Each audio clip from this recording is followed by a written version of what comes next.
Oh, oh my god, what the fuck is going on over here? Why are you making such a mess, my dude? Ushnar?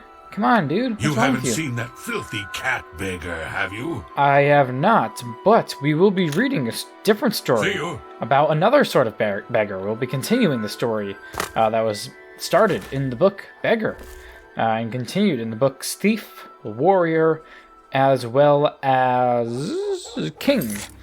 Yeah, so let's... what did I say it was? Thief. Thi. Too many the books. Here we go. Thief. Here we go. If you would like to hear the beginning part of that story, you'll have to go back to my video from, like a week and a half ago now, right? 3 videos ago, I want to say, where I read, along with some other books, I read the first book to the series, Beggar. But yeah, Thief by Reven. If the reader has not yet had the pleasure... Okay, yeah, they're gonna mention the first one.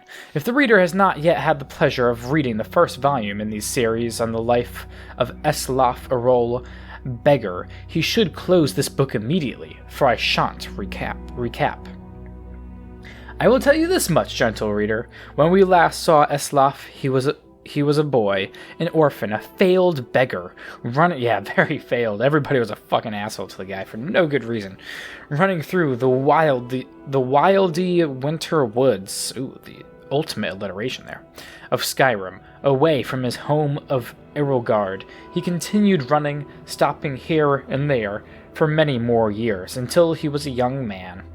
Eslaf discovered that among the ways of getting food, asking for it was the most troublesome. Far easier was finding it in the wilderness, or taking it from unguarded market stalls. The only thing worse than begging to get food was begging for the opportunity to work for the money to buy it. That seemed needlessly complicated. No, as far as Eslaf was concerned, he was best off being a scavenger, a beggar, and a thief. He committed his first act of thievery shortly after leaving Erelgard, while in the southern woods of Tamburkar, in the rugged land near Mount Jensen, just east of the village of Horbeld. Eslaf was starving, having not eaten anything but a rather scrawny raw squirrel in 4 days, and he smelled the meat cooking and then found the smoke. A band of minstrel bards was making camp. He watched them from the bushes as they cooked, and joked and flirted and sang. He could have asked them for some food, but so many others had refused him before. Instead, he rushed out, grabbed a piece of meat from the fire, and wincing from the burns, scrambled up the nearest tree to devour it, while the bards stood under him and laughed. "What is your next move, thief?" giggled a fair, red-headed woman who was covered with tattoos. We've never really met somebody that's covered... Actually, no, Skyrim has tattoos, yeah. But Oblivion does not. How do you intend to disappear without us catching and punishing you? As the hunger subsided, Eslaf realized she was right. The only way to get out of the tree without falling in their midst was to take the branch down to where it hung over a creek. It was a drop off a cliff of about 50 feet. That seemed like the wisest strategy, so Eslaf began crawling in that direction. "You do know how to fall, boy," called out a young Khajiit, but a few years older than Eslaf, thin but muscular, graceful in his slightest movements. "If you don't, you should just climb down here and take what's coming to you. It's idiotic to break your neck when we just give you some bruises and send you on your way." "Of course I know how to fall," Eslaf called back, but he didn't. He just thought the trick of falling was to have nothing underneath you and let nature take its course. But 50 feet up, when you're looking down, is enough to give anyone pause. "I'm sorry to doubt your abilities, Master Thief," said the Khajiit, grinning. "Obviously you know how to fall feet first with your body straight but loose to avoid cracking like an egg. It seems you are destined to escape us." Eslaf wisely followed the Khajiit's hints and leapt into the river, falling without much grace, but without hurting himself. That is incredible. In the years that followed... Why would you give him the advice? Oh, whatever. In the years that followed... I bet all the friends at camp just looked at him after like, "Bro, are you fucking kidding me? You really just let him? You told him how to escape, like, bruh." In the years that followed, he had to make several more drops from even greater heights, usually after a theft. That is insane. Sometimes without water beneath him. How? He improved the basic technique. I mean, there's no shot in this world you're jumping from 50 feet not onto water and not, like, just absolutely either dying, first off, or paralyzing yourself. Like, what the fuck? When he arrived in the western town of Jellenheim on the morning of his 21st birthday, it didn't take him long to find out who was the richest person, most deserving of being burgled? It's a weird word. An impregnable palace in a park near the center of town was owned by a mysterious young man named Suibud? Eslaf wasted no time in finding the palace and watching it. A fortified palace, he had come to learn, was like a person, with quirks and habits beneath its hard shell. It was not an old place. Evidently, whatever money this Suibud had come into was fairly recent. It was regularly patrolled by guards, implying that the rich man was fearful of being burgled. With good reason. The most distinctive feature of the palace was its tower, rising 100 feet above the stone walls, doubtless giving the occupant a good defensive view. Eslaf guessed that if Subud was as paranoid as he guessed him to be, the tower would also provide a view of the palace storehouse. The rich man would want to keep an eye on his fortune. That meant that the loot couldn't be directly beneath the tower, but somewhere in the courtyard within the walls. The light in the tower shone all night long, so Eslaf boldly decided that the best time to burgle was by the light of day, when Suibud must sleep. That would be the time the guards would least expect a thief to pounce. And so when the noon sun was shining over the palace, I mean, where are you finding a big-ass tower like that? Because there really aren't a lot in these games. Eslaf quickly scaled the wall near the front gate and waited, hidden in the crenellations.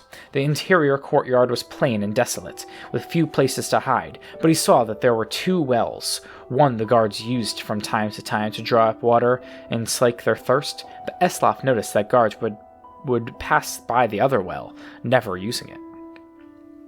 He waited until the guards were distracted, just for a second, by the arrival of a merchant in a wagon, bearing goods for the palace. While they were searching his wagon, Eslaf leapt, elegantly, feet first, from the wall into the well. That is incredible. It was not a particularly soft landing, for as Eslaf had guessed, the well was not full of water, but gold. Ah, wow, that's awfully convenient. That's gotta fucking hurt. Damn. Still, he knew how to roll after a fall. Within a well? How big is this well? Okay. And he didn't hurt himself.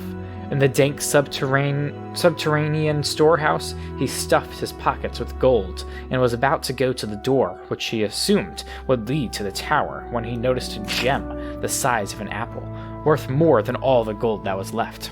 Eslaf found room for it down his pants. The door did indeed lead to the tower, and Eslaf followed its curving stairwell up, walking quietly but quickly. At the top, he found the master of the palace's private quarters, ornate and cold, with invaluable artwork and decorative swords and shields on the walls. Eslaf assumed the snoring lump under the sheets was Suibud, but he didn't investigate too closely. He crept to the windows and looked out. It was going to be a difficult fall, for certs. He needed to jump from the tower past the walls and hit the tree on the other side. The tree branches would hurt, but they would break his fall, and there was a pile of hay he had left under the tree to prevent further injury. Classic Assassin's Creed right there. Eslaf was about to leap when the occupant of the room woke up with a start, yelling, "My gem!" Eslaf stared at him for a second, wide-eyed. They looked alike, not surprising, since they were brothers. Eslaf's story is continued in the book Warrior. Stealing from his own brother? Unknowingly, fair enough. Warrior by Reven. This is the 3rd book in a 4-book series. If you have not read the first 2 books, Beggar and Thief, you would be well advised to do so. Subud Arul did not know much of his past, nor did he care to. As a child, he had lived in Erolgard, but the kingdom was very poor and taxes were as a result very high. That is fucked. He was too young to manage his abundant inheritance, but his servants, fearing that their master would be ruined, moved him to Jallenheim. No one knew why that location was picked. Some old maid, long dead now, had thought it was a good place to raise a child. No one else had a better idea. There may have been children with a more pampered, more spoiled existence than young Suibud, but that is doubtful. As he grew, he understood that he was rich, but he had nothing else. No family, no social position, no security at all. How are you like rich, but you don't have any other power? Like, come on, dude, that's sad. I mean, it's not sad. It doesn't sound like that bad of a life, if you ask me. But hey, loyalty, he found out on more than one occasion, cannot truly be bought. Knowing that he had but one ascent of vast fortune, he was determined to protect it, and, if possible, increase it. Some otherwise perfectly nice people are greedy, but Suibud was that rare accident of nature, breeding, who had no other interest but acquiring and hoarding gold. He was willing to do anything to increase his fortune. Most recently, he had begun secretly hiring mercenaries to attack desirable properties, and then buying them when no one wanted to live there anymore. The attacks would then, of course, cease, and Suibud would have profitable land, which he had purchased for a song. It had begun small with a few farms, but recently he had begun a more ambitious campaign. In north-central Skyrim, there is an area called the Alto. Never fucking heard of it. Which is of unique geographical interest. It is a dormant volcanic valley. Oh, that's north central? It's like Dawnstar area? No, that's not true. Yeah, no. It is a dormant volcanic valley, surrounded on all sides by glaciers, so the earth is hot from the volcano, but the constant water drizzle and air is frigid. Yeah, like all of these locations that they ever mention in books just get completely thrown out the window most of the time, not all the time, but a very good amount of time when the game itself actually comes around, which is a little upsetting, but hey, whatever. A grape called Jazzbay. Ooh, I think we've heard of Jazzbay grapes. Or something along those lines. Maybe it's not. No, it's juniper that I'm thinking of. Yeah. Well, whatever. A grape called Jazzbay grows there comfortably, and everywhere else in Tamriel it withers and dies. The strange vineyard is privately owned, and the wine produced from it is thus rare and extremely expensive. It is said that the Emperor needs the permission of the Imperial Council to have a glass of it once a year. That sounds very extreme, but okay. In order to harass the owner of the Alto into selling his land cheap, Suibud had to hire more than a few mercenaries. He had to hire the finest private army in Skyrim. Suibud did not like spending money, but he had agreed to pay the general of the army, a woman called Leikifitra?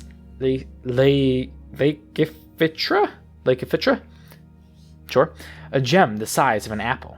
He had not given it to her yet. Payment was to be delivered on the success of the mission, but he had trouble sleeping knowing that he was going to giving up such a price.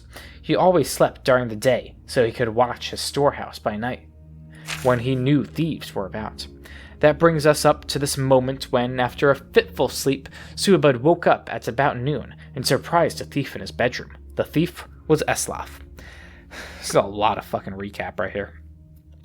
I guess it gave a lot of the story of, who the fuck that guy was. Whatever. Eslaf had been contemplating a leap from the window 100 feet down into the branches of a tree beyond the walls of the fortified palace, and a tumble into a stack of hay. Anyone who has ever attempted such a feat will testify that it takes some concentration and nerve to do such a thing. When he saw that the rich man sleeping in the room had awakened, both left him, and Eslaf slipped behind a tall ornamental shield on display to wait for Suibud to go back to sleep. Suibud did not go back to sleep. He had heard nothing, but could feel someone in the room with him. He stood up and began pacing the room. Suibud paced and gradually decided that he was imagining things. No one was there. His fortune was safe and secure. He was returning to his bed when he heard a clunk.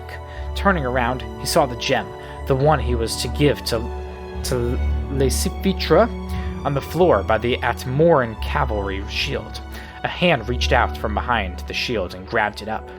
"Thief!" Suabud cried out, grabbing a jeweled Akaviri katana from the wall and lunging at the shield. The fight between Eslaf and Suabud will not go down in the annals of great duels. Suabud did not know how to use a sword, and Eslaf was no expert at blocking with a shield. It was clumsy, it was awkward. Suabud was furious, but was psychologically incapable of using the sword in any way that could damage its fine filigree, reducing its market value. Of course, it's like just a decorative shield. Okay. Eslaf kept moving, dragging the shield with him, trying to keep it between him and the blade, which is, after all, the most essential part of any block. True. Suabud screamed in frustration as he struck at the shield, bumping its way across the room. He even tried negotiating with the thief, explaining that the gem was promised to a great warrior named Lacifitra, and if he would give it back, Suabud would happily give him something else in return. Eslaf was not a genius, but he did not believe that. By the time Suabud's guards came to the bedroom in response to their master's calls, he had succeeded in backing the shield into a window. They fell on the shield, having considerable more expertise with their swords than Suabud did, but they discovered that there was no one behind it. Eslaf had leapt out the window and escaped. How big is this fucking shield? That they're able to hide behind it like the entire fucking thing and jump out like that. Whatever. As he ran heavily through the streets of Jellenheim, making jingling noises from the gold coins in his pockets, and feeling the huge gem chafe where he had hidden it, Eslaf did not know where he should go next. He knew only that he could never go back to that town, and he must avoid this warrior named Lacifitra, who had claims on the jewel. Eslaf Orol's stories continued in the book King. And King, right? We just read Warrior. Oh, so, right. We read Thief, Warrior, and now King is the final book in the series. King. It's a long one. It's a fucking long one. Okay. King by Reven. Gentle reader, you will not understand a word of what follows unless you have read and committed to memory the first 3 volumes in the series, Beggar, Thief, and Warrior, which leads up to this, the conclusion. I encourage you to seek them out at your favorite bookseller. We last left Eslaf Orol fleeing for his life, which was a common enough occurrence for him. He had stolen a lot of gold and one particularly large gem from a rich man in Jellenheim named Suabud. The thief fled north, spending the gold wildly, as thieves generally do, for all sorts of illicit pleasures, which would no doubt disturb the gentleman or lady reading this, so I will not go into details. Nice. The one thing he held on to was the gem. He didn't keep it because of any particular attachment, but because he did not know anyone rich enough to buy it from him. And so he found himself in the ironic situation of being penniless and having in his possession a gem worth millions. Will you give me a room, some bread, and a flagon of beer in exchange for this? He asked for a tavern keep in the little village of Cravenswold, which was so far north it was half situated in the Ghost of Seas. The tavern keep looked at it suspiciously. It's just crystal, Eslaf said quickly. But isn't it pretty? Let me see that, said a young armor-clad woman at the end of the bar. Oh god, it's the fucking mercenary who wanted to buy it. Without waiting permission, she picked up the gem, studied it, and smiled not very sweetly at Eslaf. Would you join me at my table? I am actually in a bit of a hurry, replied Eslaf, holding out his hand for the stone. Another time? Out of respect for my friend, the tavern keep here, my men and I leave our weapons behind when we come in here, the woman said casually, not handing the gem back, but picking up a broom that was sitting against the bar. I can assure you, however, that I can use this quite effectively as a blunt instrument. Not a weapon, of course, but an instrument to stun, medicinally crush a bone or two, and then, once it is on the inside, which table? Asked Eslaf quickly. Yeah, let's not go fucking around too much. The young woman led him to a large table in the back of the tavern, where 10 of the biggest Nord brutes Eslaf had ever seen were sitting. They looked at him with polite disinterest, as if he were a strange insect worth briefly studying before crushing. My name is Lacifitra, she said, and Eslaf blinked. That was the name Suabud had uttered before Eslaf had made his escape. And these are my lieutenants. I am the commander of a very large independent army of noble knights, the very best in Skyrim. Most recently, we were given a job to attack a vineyard in the Alto to force its owner, a man named Lernu. Wow, every fucking one of the brothers is like deeply connected in this story. Just awfully convenient. To sell to our employer, a man named Suabud. Our payment was to be a gem of surpassing size and quality, quite famous and unmistakable. We did as we were asked, and when we went to Suabud to collect our fee, he told us he was unable to pay due to a recent burglary. In the end, though, he saw things our way and paid us an amount of gold almost equal to the worth of the prized jewel.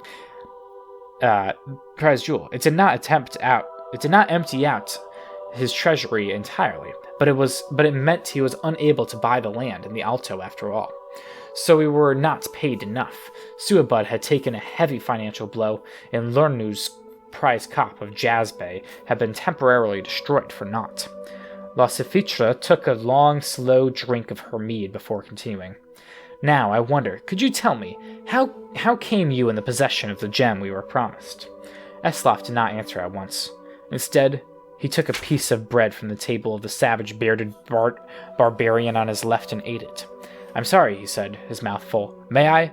Of course, I couldn't stop you from taking the gem even if I wanted to. And as a matter of fact, I don't mind at all. It's also useless to deny how it came into my possession. I stole it from your employer. I certainly didn't mean you or your noble knights any harm by it, but I can understand why the word of a thief is not suitable for one such as yourself. No, replied Lesafitri, frowning, but her eyes showing amusement. Not suitable at all.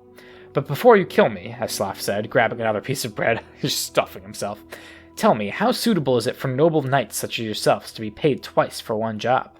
I have no honor myself, but I would have thought that since Suabud took a profit loss to pay you, and now you have the gem, your handsome profit is not entirely honorable. Lesafitra picked up the broom and looked at Eslaf. Then she laughed. What is your name, thief?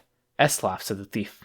We will take the gem, as it was promised to us. But you are right. We should not be paid twice for the same job. So, the warrior woman putting down the broomstick, you are our new employer. What would you have your own army do for you? Okay, yeah, cool.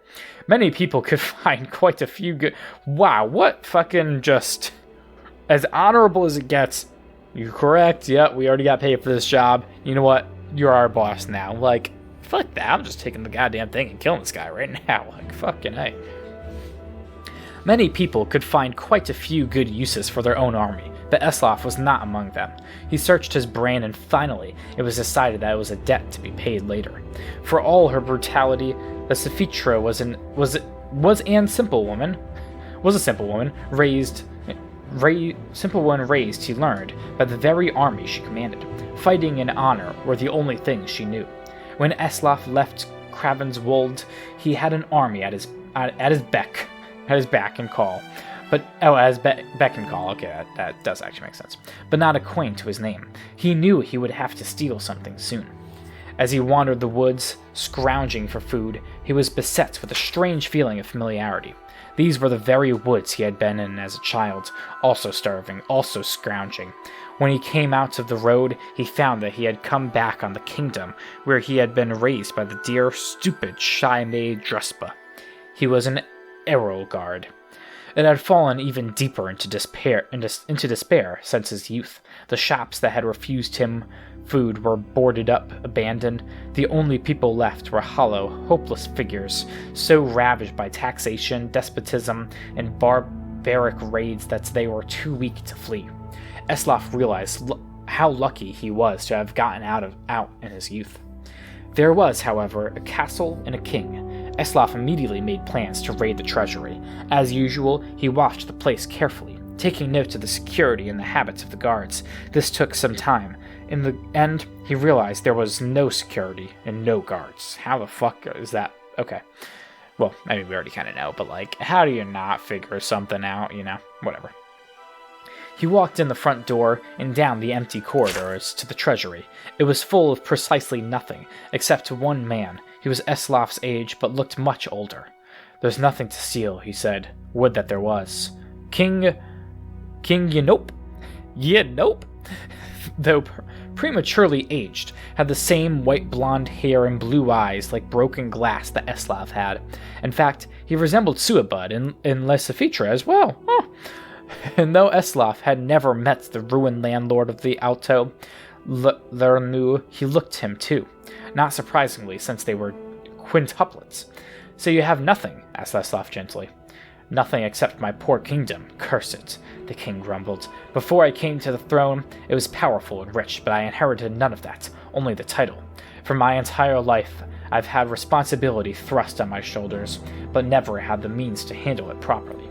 I look over the desolation which is my birthright, and I hate it. If it were possible to steal a kingdom, I would not lift a finger to stop you." It turned out, quite possible to steal a kingdom. Eslav became known as Yanop. Oh, a deception easily done given their physical similarities. The real Yanop, taking the name of Ilnu,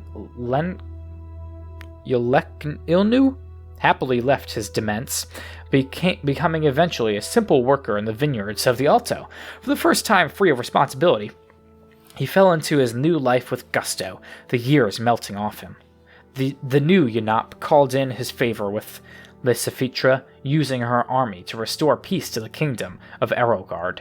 Now that it was safe, business and commerce began to return to the land, and Eslav reduced the tyrannical taxes to encourage it to grow. Upon hearing that, Suabud, ever nervous about losing his money, elected to return to the land of his birth. When he died years later out of greed, he had refused to name someone an heir, so the kingdom received its entire fortune. Eslav used part of the gold to buy the vineyards of the Alto after hearing great things of it from Yanop. And so it was that Erogard was returned to its previous prosperity by the fifth-born child of King Yutluf, Eslav, a role beggar, thief, warrior, of sorts, and king. Well, I was kind of hoping that like the five of them would kind of just like unite, but alright, yeah, fair enough. They made the place a better place, but like some of them still kind of lived shitty-ass lives. Alright. Yeah, I was really hoping that would have a happier ending than it actually did. But hey, tis what it is, tis what it is. And yeah, that is going to do it for this video. So yeah, with that, thank you for watching. In the next video, we're going to go do some exploring. I believe we got to check out Zididi.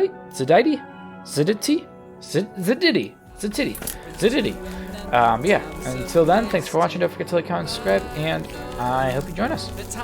Yeah, bursting it. Cause I don't wanna see the glow without you. Refuse to even leave my home without you. Or my brain's gonna explode without you. I don't even know how to cope without you. Cause I don't wanna see the glow without you. Refuse to even leave my home without you. Or my brain's gonna explode without you. I don't even know how to cope without you.